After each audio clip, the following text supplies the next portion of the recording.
എവിടെ തെളിവ് എന്നായിരുന്നു പാകിസ്ഥാന്റെ ചോദ്യം കശ്മീരിലെ ഭീകരാക്രമണത്തിന് പിന്നാലെ. തുടർന്ന് അവരുടെ പല മന്ത്രിമാരും പ്രകോപനപരമായ പ്രസ്താവനകളുമായി നിരവധി തവണ രംഗത്ത് വന്നത് നമ്മൾ കണ്ടു. അപ്പോഴൊക്കെ തങ്ങളുടെ പങ്കാളിത്തം സംബന്ധിച്ച് വ്യക്തതയില്ല എന്നുള്ള ധാരണ മറ്റു രാജ്യങ്ങൾക്കിടയിൽ പരത്താനും അവർ ശ്രമിച്ചു. പക്ഷേ ഇപ്പോൾ പാകിസ്ഥാനെതിരെ നിലപാട് ഇന്ത്യ കടുപ്പിക്കുകയാണ്. വ്യക്തമായ തെളിവുകൾ കഴിഞ്ഞ 3 ദിവസമായി പാകിസ്ഥാന്റെ പങ്കാളിത്തം സംബന്ധിച്ച തെളിവ് തേടുകയായിരുന്നു ഇന്ത്യ.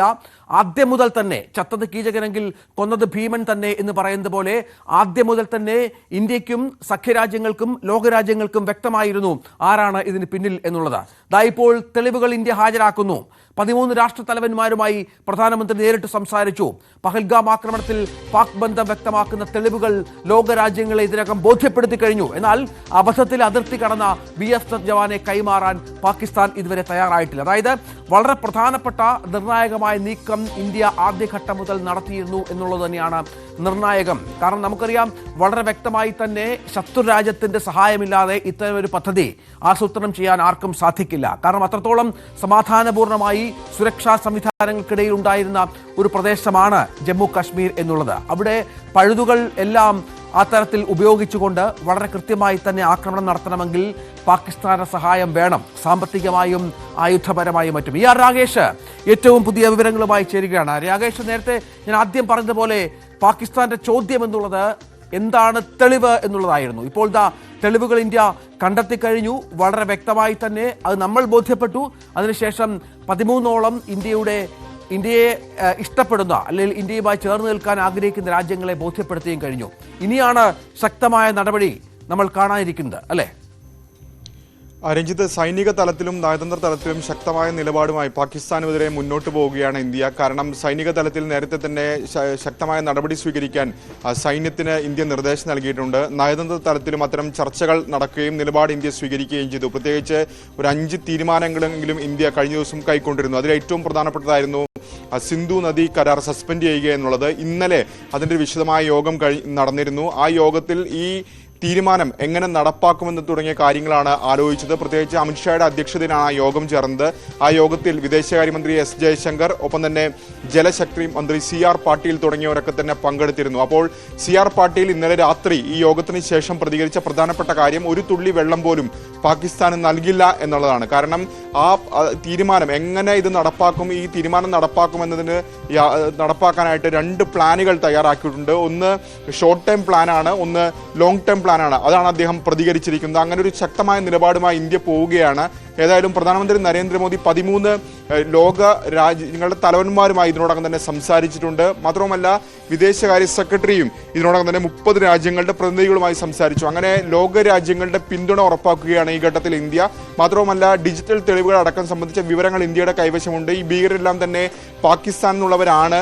പാകിസ്ഥാനിൽ ഇവരുടെ ബന്ധം വ്യക്തമാക്കുന്ന തെളിവുകൾ അടക്കം ലോകരാജ്യങ്ങളെ ഇന്ത്യ ബോധിപ്പിച്ചു വരികയാണ്. അങ്ങനെ ഒരു കടുത്ത നിലപാടിലേക്ക് ഇന്ത്യ നീങ്ങുന്നു എന്ന് തന്നെയാണ് ഇപ്പോൾ ലഭ്യമാകുന്ന വിവരം. കാരണം ഇവർക്കെല്ലാം തന്നെ പാക് ബന്ധമുണ്ട് എന്ന് സംബന്ധിച്ച ഇലക്ട്രോണിക് സിഗ്നേച്ചർ അടക്കം ഉണ്ട് എന്നാണ് ഇന്ത്യ ഇപ്പോൾ ഏതായാലും ലോകരാജ്യങ്ങളെ ഈ ഘട്ടത്തിൽ അറിയിക്കുകയും ചെയ്തിട്ടുള്ളത്. അങ്ങനെ ഒരു ശക്തമായ നിലപാടിലേക്ക് ഇന്ത്യ ഈ ഘട്ടത്തിൽ കടക്കുന്നു.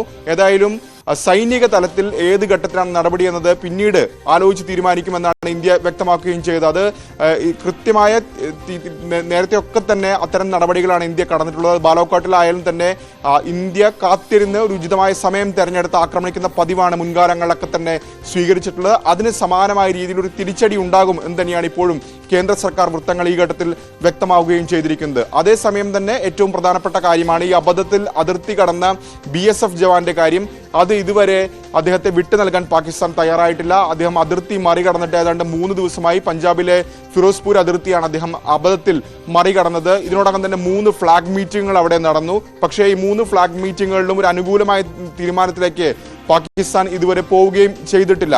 ഏതായാലും ഫ്ലാഗ് മീറ്റുകൾ നടക്കുന്നുണ്ട്. അദ്ദേഹത്തെ സുരക്ഷിതനായി ഇന്ത്യയിലേക്ക് തിരിച്ചെത്തിക്കാനുള്ള ശ്രമങ്ങൾ അധികൃതരുടെ ഭാഗത്തുനിന്ന്, സൈന്യത്തിന്റെ ഭാഗത്തുനിന്ന്, BSFന്റെ ഭാഗത്തുനിന്ന് ഇതിനോടകം തന്നെ തുടരുകയും ചെയ്യുന്നുണ്ട്. ഏതായാലും സൈനിക തലത്തിലും നയതന്ത്ര തലത്തിലും ശക്തമായ നിലപാടുമായി പാകിസ്ഥാനെതിരെ മുന്നോട്ട് പോകാൻ തന്നെയാണ് തീരുമാനം. പ്രത്യേകിച്ച് പ്രത്യേകിച്ച് ഇന്നലെ കശ്മീരിലൊക്കെ തന്നെ കടുത്ത നടപടികളിലേക്ക് സൈന്യം കടന്നിരുന്നു. പ്രത്യേകിച്ച് ഈ പഹൽഗം ആക്രമണത്തിൽ പങ്കെടുത്ത ഭീകരരുടെ വീടുകൾ തകർക്കുന്ന നിലപാടിലേക്ക് സൈന്യം കടന്നിരുന്നു. അത്തരത്തിൽ തിരച്ചിൽ ഊർജിതമായി തന്നെ തുടരുന്നുണ്ട്. അതിർത്തിയിലടക്കം കനത്ത ജാഗ്രത ഇതിനോടകം തന്നെ നൽകുകയും ചെയ്തിട്ടുണ്ട്. പ്രത്യേകിച്ച് നുഴഞ്ഞുകയറ്റ ശ്രമങ്ങളൊക്കെ തന്നെ പല ദിവസങ്ങളിലായി തന്നെ നടക്കുന്നുണ്ട്. പാകിസ്ഥാന്റെ ഭാഗത്ത് നിന്ന് പലവിധ പ്രകോപനങ്ങൾ വെടിനിർത്തൽ കരാർ ലംഘനമൊക്കെ നടത്തിക്കൊണ്ട് ഉണ്ടാകുന്നുണ്ട്. അതുകൊണ്ട് തന്നെ കൂടുതൽ സേനാ വിന്യാസമൊക്കെ അവിടെ നടത്തിയിട്ടുണ്ട്. കഴിഞ്ഞ ദിവസം കരസേന മേധാവിയൊക്കെ തന്നെ ശ്രീനഗർ സന്ദർശിക്കുകയും കാര്യങ്ങൾ വിലയിരുത്തുകയും ഒക്കെ തന്നെ ചെയ്തിരുന്നു. അതുകൊണ്ട് തന്നെ ഒരുപക്ഷെ സൈന്യത്തിന്റെ പുനർവിന്യാസം അടക്കമുള്ള നടപടികളിലേക്ക് കൂടി വരും മണിക്കൂറുകളിൽ വരും ദിവസങ്ങളിൽ ഇന്ത്യ കടന്നേക്കും.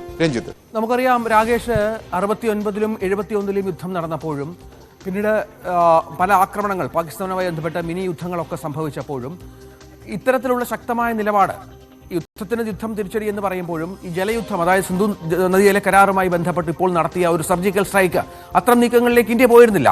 പക്ഷേ 2015 തന്നെ മോദി വ്യക്തമാക്കിയ ഒരു കാര്യമാണ് രക്തവും വെള്ളവും ഒരുമിച്ച് ഒഴുകില്ല എന്നുള്ളത്.